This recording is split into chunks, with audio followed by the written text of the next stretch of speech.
जय हिंद विद्यार्थी मित्रांनो, राज्य राखीव पोलीस दलात महिलांना संधी मिळणार. आमदार रणजितसिंह मोहिते पाटील यांचा विधान परिषदेत प्रश्न.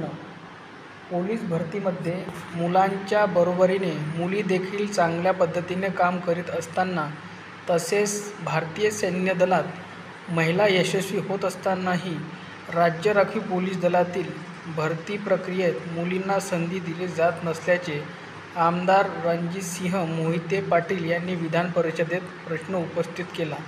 त्यावर मुख्यमंत्री देवेंद्र फडणवीस यांनी उत्तर देताना सांगितले की राज्याच्या गृह विभागाने महिलांना राज्य राखीव पोलीस दलात संधी देण्याचा निर्णय घेतला असून नागपूर येथे राज्य राखीव पोलीस दलाचा महिलांचा गट कंपनी निर्माण करण्यास व त्याकरिता 144 नवीन नियमित पदे निर्माण करण्यास मान्यता देण्यात आली असून त्या अनुषंगाने महिलांना पोलीस दलात सहभागी करून घेण्यासंदर्भात कार्यवाही सुरू करण्यात येत असून महाराष्ट्राच्या राज्य राखीव पोलीस दलात लवकरच महिला वर्गाची संख्या दिसून येईल असे सांगितले.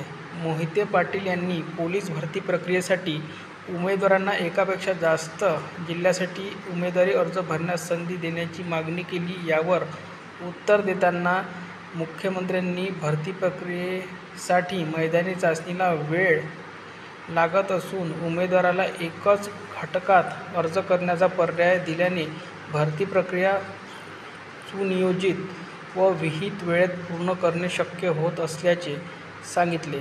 आमदार मोहिते पाटील यांनी महिलांना युवतींना राज्य राखीव पोलीस दलात सहभागी करून घेण्याची मागणी लावून धरल्याने आणि मुख्यमंत्र्यांनी त्याला हिरवा कंदील दाखवल्याने राज्य राखीव पोलीस दलात जाऊ इच्छिणाऱ्या महिलांनी आभार व्यक्त केले आहे.